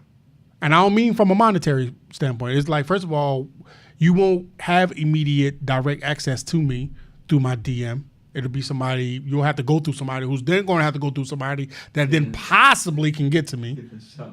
right? For sure. And then the level of being able to, and that actually is kind of happening right now, to be honest with you. Right now. But then the level, even what we're doing, the 2 events that I throw, which, people, kind of bring us in because they see the name. And I respect the people that respect what we're doing. Mm-hmm. And they know, not so much that I hate to use the word using us, but I'm very careful who I align myself with, right? And I first of all, I listen to everybody that reach out. Like, let me hear what how do you see me fitting? But now we're at a point now because of what we're doing. There's a cost associated with it. It has to be. Yeah. Because we can't be everywhere, and then now the product of what we're doing, it's worth it. Yeah. And Coming, so. and more stuff is coming, and so like we've already shown that with some entities who we've partnered with or who have purchased our services, we are providing a phenomenal service, and this is the best part about it. The stuff that I don't even want to say that we're unable to do, the stuff that we have to kind of like source out, we make sure that we paying them. No, for sure. Videographers, everybody gets paid. Everybody gets paid, and we'll give you the option. Like, so if we end up at something that the pay is the opportunity, not monetary, but to be seen, we let that be known too. It's like, hey, this is not a paid gig for us. Are you okay with coming and doing something for us? If they say cool, because they recognize, or if it's an opportunity, like if I'm all right, I got a couple $, I could throw you a couple $, Yeah. because I don't want to shortchange what you're doing. Yeah, no, like for your platform is important. Yeah. You know what I mean? So no, I love it. I do. I enjoy it. So where do you see this going in the future? Because you're about to leave for Philly. Where do you see this going in the future? So Break the news on the internet. You about to break the news here. You out there? Yeah, this going up clip. Don't even worry about me clipping this up. So full transparency, there, at the time I announced, I was 100% sure I was going. I am mentally exhausted of Chicago from a work space. 2000 and I got that way. I've been this way since 2018. Like I'm over being here, just work wise. I enjoy this, but work wise, I'm like over being here. I feel like I've exhausted all of my whatever. You know what I mean? And so at the time I went and took this position. So the goal had always been that wherever Xavier went to school, we were going to go to that state. Right. Be far enough away, but we were going to go to that state. And the hope was that he would get something back east so we can go back east. He ended up, actually, technically, he is back east because he is east, but it's still like the distance is perfect. So we ended up not moving to Fort Wayne. We just stayed here. And so we always said we was going to go to either, the Baltimore area, Maryland, or whatever. And so this opportunity presented itself in Philly. The goal was never to go back to Philly. Okay. And I'm gonna keep it a bean. Like, you know me never to not keep it a bean. So the goal was never to go back to Philly. Like, and I'll use the words of my guy Tyree. He said that my wife has she doesn't trust me unchaperoned in Philly. Okay. And so it was like, okay, that's fair. That's fair. So she doesn't want me to go. So the goal was always to go back east. Mm-hmm. And then kind of what we did to come out here. Mm-hmm. Like I came out here and then I sent for them after a year. That was the goal, to go back. Mm-hmm.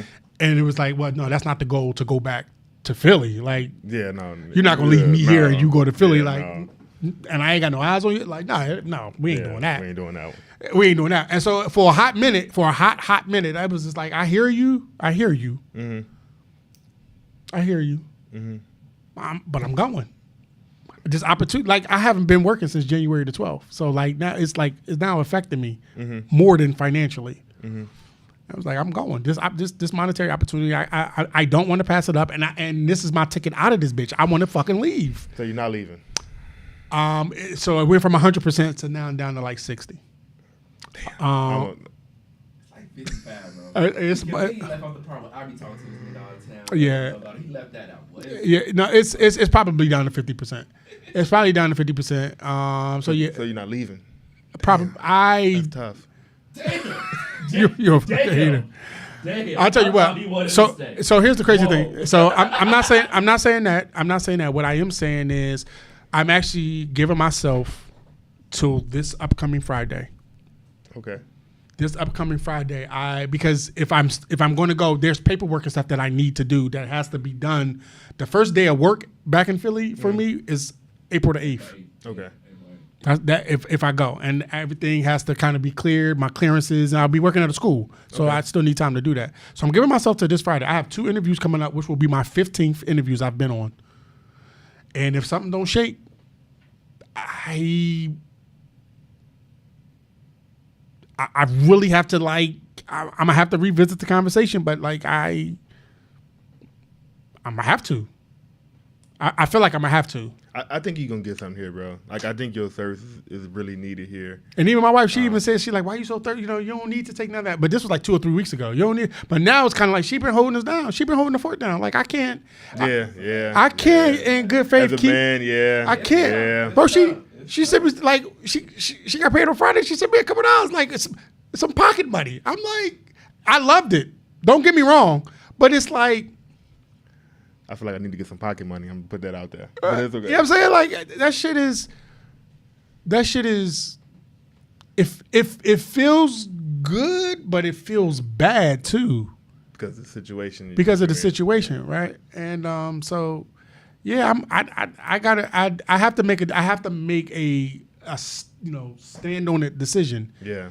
And I gotta make it soon. And so I don't know. I really don't know. And if I do, I'm gonna just go ahead and put this out there. If I do end up staying, which is probably looking that way, it is 100% only because she asked me to. No, yeah. There's no other reason, because I do not want to be here no more. I feel like I could take this platform and begin it anywhere. I just do not want to be here no more. And it's nothing against Chicago from the basketball sense. I'm just over being here. So, me too, bro. I'm not gonna lie to you. Like I think about it all the time. Like, bro, I go back to Nebraska. Like, yeah, I just don't want to be here no more. It's just a lot of times the way of Chicago people is just it kind of just like why, you know what I mean? Yeah, so for me, I don't have that same whatever as far as the Chicago people. I mean, Chicago people, they the Chicago people. Like, you know, for once, some of them are very sensitive and, you know, whatever. But I just like, just from a standpoint, I've been here since 2012. I've without even knowing what other boxes, I've checked almost every box. Yeah. You know what I'm saying? I came here on the dolo. You know, at the time I came here, not necessarily for work, but just kind of like I needed to kind of get away and just, you know, my wife was kind of cool with that. I thankfully had a job in that process, but now I'm at a point, it's like, okay, I did everything I said I was going to do. Then I started this. It was like, I'm going to help Xavier. I did that. My wife got hurt. She got her organization, Graduate Over Guns, which they great have, you know, their event. Shout out to her and Yumi. Rest in peace, Dr. Joyce Chapman. Like, what else is there for me to do here? No, I've had a kid. I even had a fucking kid here. You know what I'm saying? Like I've checked all my boxes. For real. And some boxes I won't even tell y'all that I checked. Not playing. But my point is, I'm ready to go. No, it's like I love Chicago. I love the Chicago people. It's a good city. Yeah, but it gets overwhelming at times. I just feel like a lot of time we push the wrong agendas here, and then the gatekeeping is also I can't really stress that bad. enough. Like, and I'm gonna say it again at the end. Like the gate, y'all, I'm telling you, man, and I'm tempted to. I haven't had a rant, and I'm tempted to go. Yeah, but to like go and name, but like y'all old gatekeepers, y'all gotta watch out, man. the gatekeeping is tough, bro. It's sickening. Yeah. It's sickening. So, and now it's becoming, now we're in the era now, though, is where you can't hide it. That's why I'm happy about it. You can't hide it. Before you could hide it, you can kind of throw stones and hide your hands. You can't do that now with social media and phones and platforms like this. You can't hide it no more. So, little history. I posted this on the page. So when I first started this, it was More Against Cancer. It was my event, right? My dealing with my health, right? Me dealing with my cancer, me beating my cancer, More Against Cancer, right? The first year we were supposed to do it, COVID happened, right? We were supposed to have all the Bloom kids. They had their really good team. Dante and Martise and all them. Yeah, we supposed to have all the Christian Bloom kids. We supposed to have the twins from Loyola. They're supposed to be like really good, right? COVID shut that down. Next year we come back, we bring it back.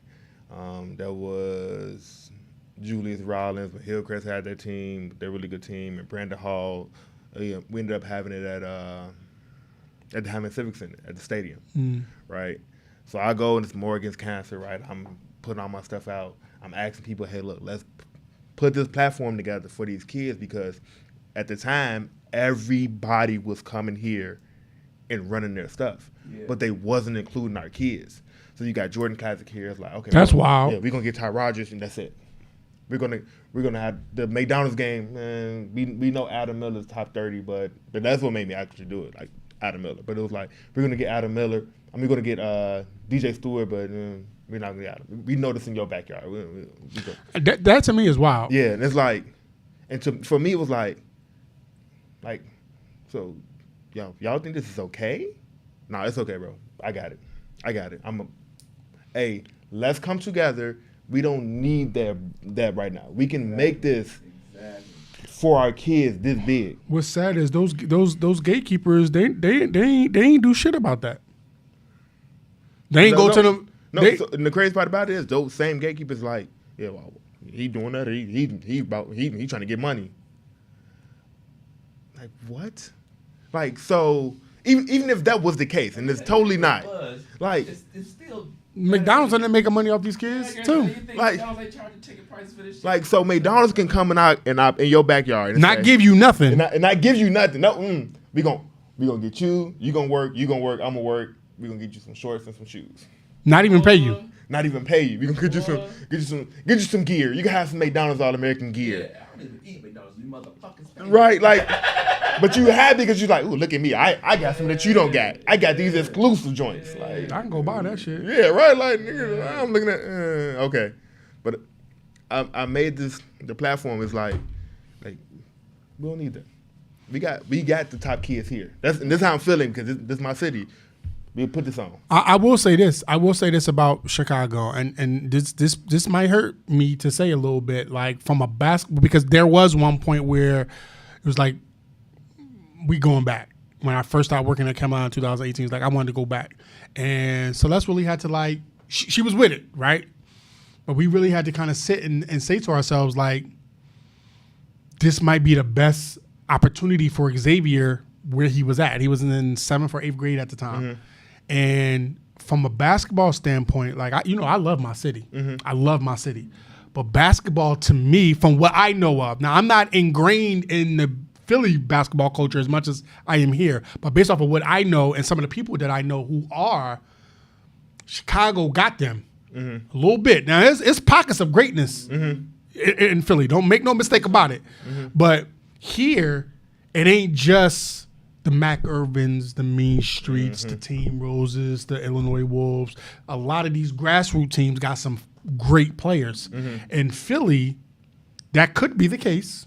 I don't know a lot of the grassroots teams. I just know Team Final. I know about my guy that runs the Philly Pride. After them two teams, as far as AAU go, I couldn't fucking tell you. Yeah. I could not fucking tell you. But I know that there's hundreds of thousands of good ass basketball players in Philly. Philly is the home of the guards. You know, Kyle Lowry, and I'm really good. Oh, I'm sorry.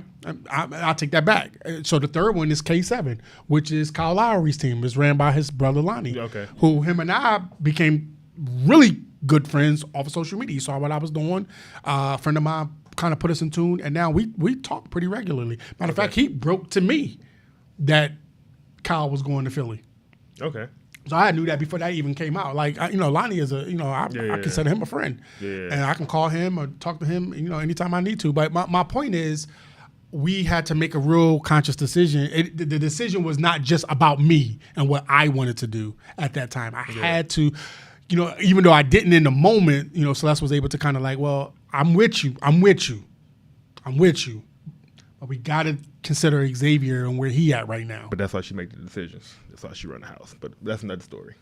Well, currently, because she, making the money, I guess she does run the motherfucking house. But I don't sleep on the couch, so I don't either. You will tonight. Nope. You will tonight. No, you will tonight. I'm gonna tell you why I'm not. You don't got no couch? I gotta go to work. Oh, she work overnight? Yes, sir. That's what you think. She ain't going to work, nigga.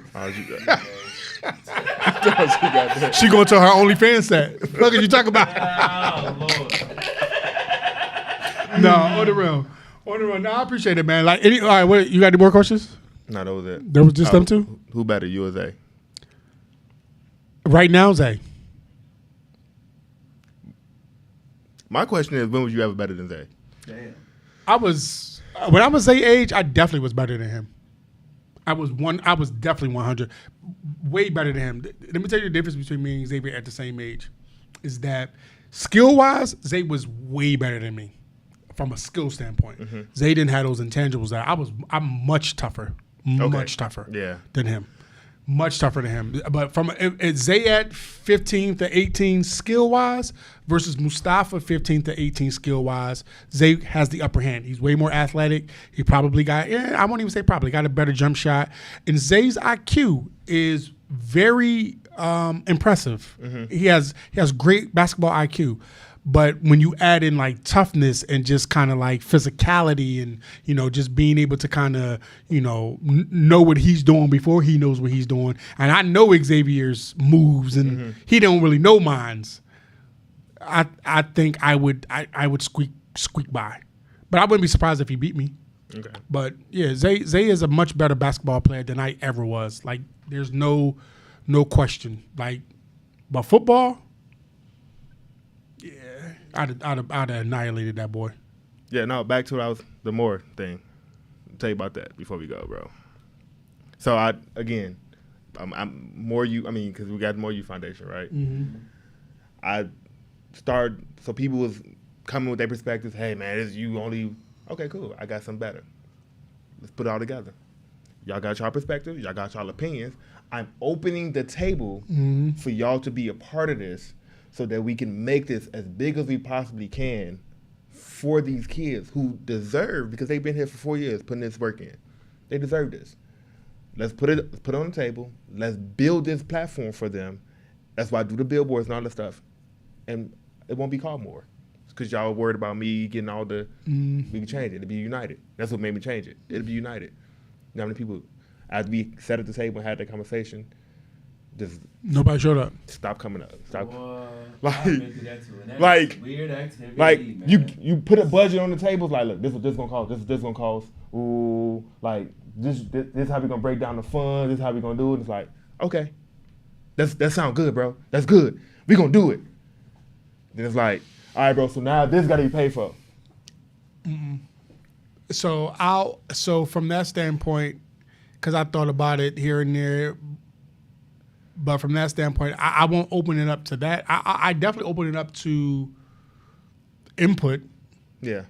But when it comes to like, you know, anything else, that's where it stops. Like, because at the end of the day, number one, nobody's gonna help me grow it like I'm gonna grow it to an extent. And you know, when I say that, I'm not taking anything away from what me and Bo are doing. But what I'm saying is like he, even in that regard, because he has his own platform and his own thing he's doing. So Bo does a great job of like, how can I say this? He does a great job of like, all right, well, like taking cue, like, what do you want to do? Like, how do you want to do it? Like, that's what you want to do? Cool, let's do that. And then the beauty in that is we'll do that. And because he knows that I'll get to a point where like, yeah, we probably should have went. Tell me your suggestion. Right. He's like, oh, cool. I'll tell you my suggestion. And then we'll try that. And then in some cases that has worked. In some cases it hasn't. And then we've come back to the drawing board. It's like, let's combine what you said here. Let's take some of that. Let's combine what we tried to do with mine, and let's take that. Let's try it this way. And we'll go that way. It's like, that didn't work. Let's scratch the whole thing and let's come up with something. Come up with something else. So we done did about 4 different things as it relates to just the podcast. Just the podcast alone. And it's a ever revolving thing with that. It's like, let's try this. That didn't work. Let's try that. Okay, that works. Let's hold on. Let's put that here. Now let's try this. That didn't work. Let's try that. Oh, that worked. Let's put that there. And then we'll puzzle piece in it. And my thing was, bro, I'm not going to lie to you. The reason I opened up like that, because I wanted to be that, like, just think about it, bro. Like, I have not just the game. So a lot of all-star events is just that day, right? You come get your uniform, you play, right? So my thing was, I don't want it to be another one of those. I really wanted to be that McDonald's Jordan game feel for the kids. They doing stuff before the game. Yeah, like, you know, I had the camps or the banquets. Like, we going bowling. Like, for this year, Friday is the open run, right? We got a little open practice Friday night on the 29th, right? I'm coming to support your event on the 30th. Goddamn right you were. Go ahead. Yeah, we got a shirt for you. No, we don't. No, we're going to make a shirt for him. Oh, we definitely going to make a shirt for him. And it's not going to be like this. I'm going to get Ziggy to make that shit for you. What a fucking market. Ziggy! I need you to make Vontae a shirt, Ziggy. As long as it's with love. It's going to be made with love. As long as I love Ziggy, so I'm going to wear it. I'm going to wear mine because from Ziggy. I'm going to wear mine. I'm going to wear mine because it's from Ziggy. Yeah. Ziggy, make Vontae a shirt. We're going to get some shirts. What's your favorite color, dog? Red. That's the devil's color. I knew you was a demon. Go ahead, man. Finish what you were saying. As we in here with all this red around us, but it's okay. I mean, it's sprinkled in here. It's okay though. We're in here with all this but red. Red is your favorite color. Bo got on the red sweatshirt. We're in here with all this red. That's not red. That's more like fuchsia. That is red. That is red, bro. You never give me fuchsia. That is red, bro. Go ahead, man. Finish what you were saying. But no, so like this, we got we coming to support your event, and after that, we all going bowling. Definitely. Bowling was that was a hefty bill. Like, I got it for 75 people. I got pizzas, 2 games for 2.5 hours. And then, you know, Easter Sunday, so we're not doing Easter Sunday, but Monday is events for the kids. I told the high school guys, they pull up, y'all sign an autograph for the kids, right? Because they look up to y'all. They definitely do. They want to be where y'all We saw them kids. They was on They was on Gianni yesterday. They wanted pictures bad. Come pull up, bro. come show your face, come sign autographs, right? That gives you that. They better get used to it. Yeah, that I made it feel like I'm that guy. Then Tuesday's the games. So it's an event. That's why everybody like, man, it's not a game. It's an event. Like I'm spending $150 a day on a billboard, on 3 billboards, like, because I want them to be seen throughout. This is our version of McDonald's. This is how, like, bro, this is my version of Jordan. I ain't gonna lie. That not only is that dope, I appreciate you. I was shocked. Didn't even realize that you was going to include us on that billboard with your stuff. Bro, I was. You was on the billboard last year. Oh shit! I didn't know that. Oh. You didn't tell me that. Oh. Bro, No, you didn't tell me that. No, you didn't. No, you didn't. And I didn't. I didn't even know that you had the billboard last year. So it shows you how much you pay attention. You know what? I'm lying because you didn't. Hold on. You didn't have the digital billboard. You had that other one, the one that they put the picture up there. You're right. I was, but I'm digital now. So I mean, I the one that's up there, I had again. No, I mean my point is, bro. Like I do appreciate you including us. Putting it up, it was a lot of money. I'm not gonna lie to y'all, because they charge differently for keeping it up there, right? Versus just flashing. You can kind of get away with $150 a day versus me paying a flat rate of $2,000 or something. No, it was like $4, bro. Oh wow! Like, and that's what people like, bro. Y'all worried about me charging $10 for the game. I don't even. If 100 people come watch this game, I don't. You still don't make the money. Yeah, still don't make my money back. Yeah, like, sure, yeah. I just, and again, for me, it's not even. Yeah, it's never about the money. It's not about the money. It's definitely not about the money, but it's not about the money, but it's definitely always about the experience, the opportunity, and quite frankly, the respect. Respect what I'm doing. That's all. Yeah. Respect what I'm doing. Yeah. Because, I mean, quite frankly, number one, nobody was doing what I'm doing. No. Nobody is doing what I'm doing. Nobody, and this is no diss. This is no diss. No one has been able to do what I'm doing where I'm doing it at. Yeah, no. That's number two. Yeah. And all of my events are free. Mm-hmm. And we ain't just feeding them granola bars. They getting some good ass food. And if y'all ain't never ate at Jerk and Soul Food, Jeremy Fierce's father's, or I keep saying Jeremy Fierce, his name is Jeremy Fierce too. Yeah. You ain't never ate at Jeremy Fierce Senior Restaurant right down there by LaSalle, right around the corner from Sox Stadium. You tweaking. That food is good as hell. Man, bro, I don't think the appreciation. But this ain't no like, I ain't trying to pump but you should. Why? Because you put that work in, bro. They gotta understand and appreciate that. Like, I feel like situations like this. Because if I go back to Philly, who gonna do it? If Friday comes and I say, you know what, fuck it, I'm going. Who gonna do it? Because I'm taking this shit with me. No, for sure. I'm taking this shit with me. I'll try to come back and do it again in March and next October. But this shit goes with me either to start there or I just stop. So if I go back to Philly, who gonna do this shit? I mean, that's really the bottom line. Let one of them old ass gatekeepers pick up the torch. Old motherfuckers. I don't have that luxury because it's clearly 1,000 All-Star games. But there's some good ones. The one we went to yesterday was good. Tab and them did a good job. And honestly, sometimes people just kind of want to do their own thing, which I do respect. But at some point, people need to probably sit down and combine their shit. Companies buy out each other or. But I'm gonna tell you why. Shout out to Charles. I get he's been doing this thing for a while. Yeah, he has. This is their 9th year. Yeah. So I get why he's I've been doing this, kid. You know what I mean? So I get it. And he's got it. It's been successful. Very. Right. Other people, it's All-Star games that's popping up now. It's what are we doing? Because what we got to realize is these kids can only play in so many. So now it's saturated. Now it's saturated and watered down because I want to come be in your event, but. And then also they not ran well. I ain't gonna talk about my shit. But I think we had a great time last year though at UAC.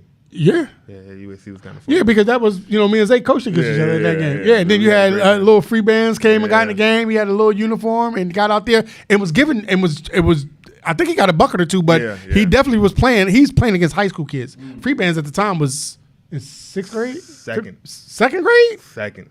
He's only in 3rd grade now. Yeah, he's only in 3rd grade. He tall as hell to be a 3rd grader. But free band's going to be one of them ones. Yeah.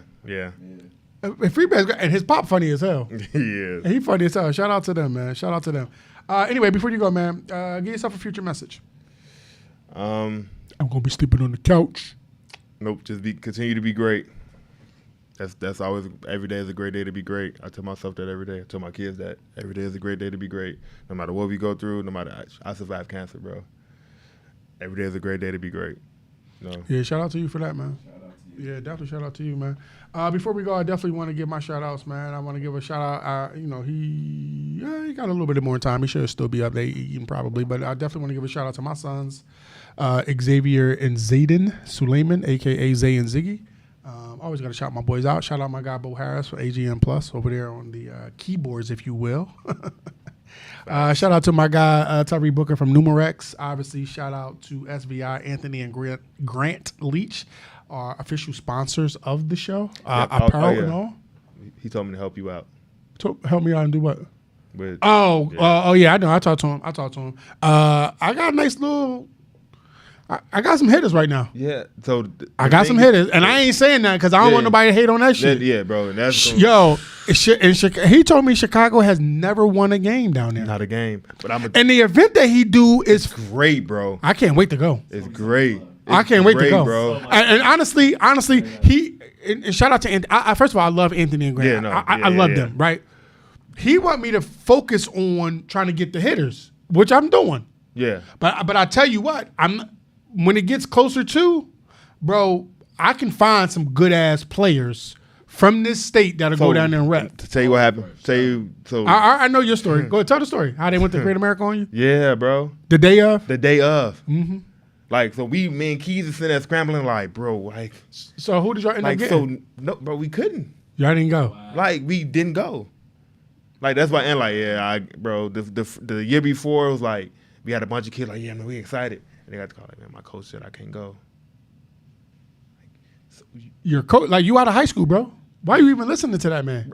The gatekeepers. Like, why? Like, you're finna go play against the other top kids from the other states. Indiana, Michigan, and Wisconsin have their top players come to this event. Yes. Like 1 through 15. They'll select somebody from out of that 15 and bring 8 to 10 players. The top 15 players of these states. And you mean to tell me that the kids of Illinois who's supposed to be so gangbang and tough is scared to go and play against these other players? That shit is crazy. Bro, before me, Jay Brim had it. Yeah, I do. Jay Brim had it. And Jay Brim told me the same, bro. It's the struggle trying to get them kids down there, bro. You may get 1, 2. And the crazy thing is they provide. All the kids got to do is show up. They get in the hotel room. He's getting a van for me to even bring them. He feed them on Friday night. The game is not even Saturday. It's not even a whole day Saturday. Mm-hmm. And then we come back. Come right back. So you get down that Friday, bro. He got a whole setup. Whole setup. Whole spread. He tried to make it feel like the McDonald's thing. Yeah. I ain't gonna front. I'm looking forward to it. Yeah. Matter of fact, they can fuck around if they want. I'll get my old ass out there and play. I promise you I will. Yeah, no. But we took. I wish I could sneak Zay in this bitch. Man, bro, is. I wish I could. I think this year, bro, with G them, I think G them pull up. I think G Lowe's them kind of kids will pull up, bro. Going on out here, yeah, we got some. And we've been seeing what's been going on in the DM, man. So the people that I reached out to, they were like, "I'm near." Now that could change between now. It's a long time between now and May. Yeah. You gotta understand. Like I got last year we had same thing. Okay. All the way into the day of. That's what I'm trying to tell you, bro. Like I'm gonna give you even one better. Tony talked to kids to come put them on. Like, yeah, I talked to them. I said, okay, no, yeah, we good. Hey, where y'all at? Yeah, we went to the school. Like, bro, what the like? Where was your meetup for them? Because you had the van too. Yeah, at Gately.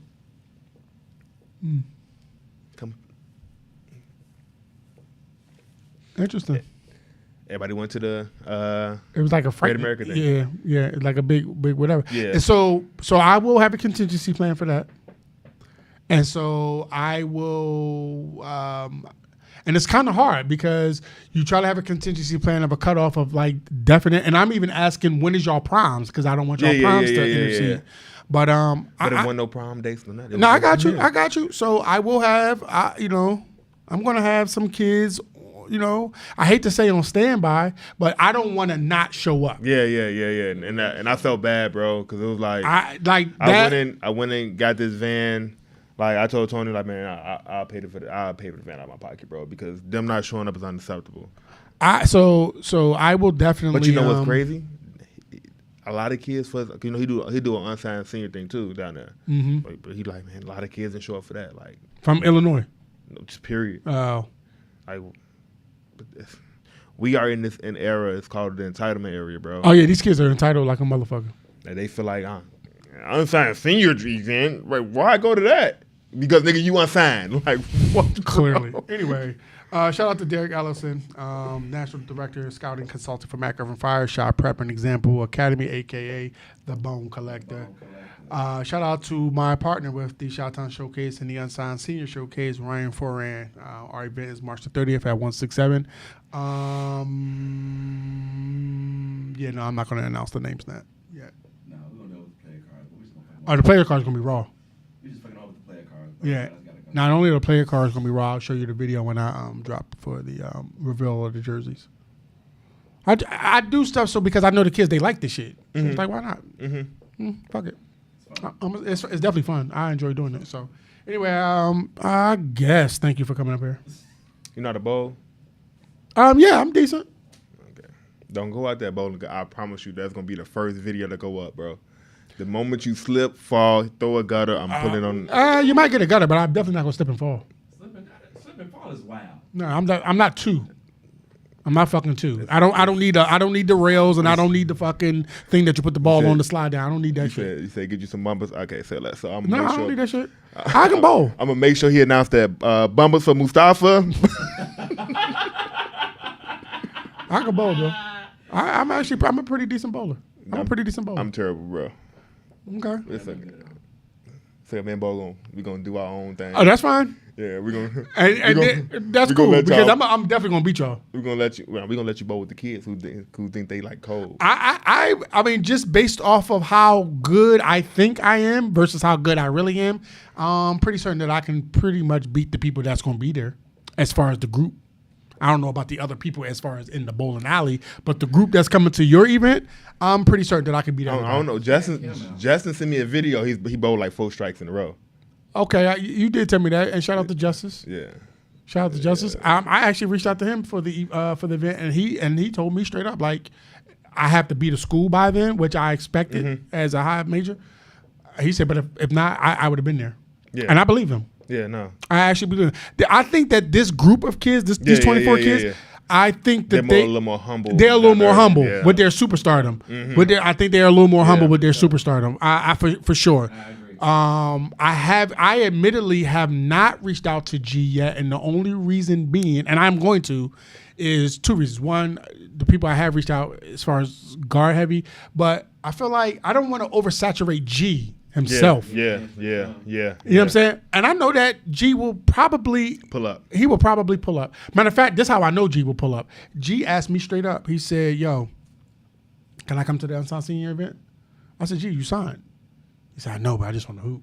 Yeah. I said, "Nah, but you can come. Yeah. I would love for you to come. I'll put you, your mom." G is a great kid, bro. I love that kid. And it was one point where G just wanted to be with the guys. Yeah. Now G is the fucking guy. Yeah. Bro, that's how me and G relationship became like what I love that kid, man. Yeah, like he's a great kid. It would be we'd be in like AU tournaments and he'd just be there. And he'd be like, "Coach, I'm playing with you." Like, what you mean? He's like, I'm playing with you, Coach. When I did the exposure runs thing with Alex when he had us do the pro-am, G like, "Can I play? Can I please play? Can I please play?" Like, and initially I didn't let him play because it was like, he was younger. And then finally I did let him play, and him and his brother went at it. Yeah, shout out to KJ. They went at it, and it was like the best viral moment of the thing. Him and his brother, and he actually got to cook his brother a little bit. Yeah, he got to cook his brother a little bit. So shout out to G, shout out to Marlo, shout out his mom. Like his whole circle. Yeah. G's circle is they thorough. They are thorough. And I remember at one point, I told Marlo this before, when I first moved in, I first kind of like saw Marlo, because G and KJ, they used to have, even G still has like the blonde hair or whatever. They used to play with Mishi's. They used to play with Emmett. And Marlo would come to the gyms, and I'm like, man, with this scroll, he always got a scroll. Him and what's my man name? He had Thornridge. Thornwood. He's one of the coaches on Thornwood. He's one of the Denar East or Jay? Jay. I had to apologize. I had to apologize to them both. To them. Like, I really thought y'all niggas was some real assholes. Yeah, just based off, without even knowing y'all. It's like, once I got a chance to know these two dudes, these are two of the, Jay and Marlo are two of the thoroughest dudes that I've met since I've been here. I love Jay. Jay's a good dude, bro. Yeah, great dude. Shout out to them. But anyway, that's it. Yeah, you got everybody. I got everybody. Yep. So good. Now you up here, so don't ask to come up this motherfucker no more, bro. I'm done. I might burn it down before I leave. That's okay though. Shit, wait a minute. I'm gonna make sure. I'm gonna make sure Bo is out first. It's other businesses in here, boy. We need business. Bro, you're not gonna touch my shit. We'll see y'all on the next episode. Punk ass shit.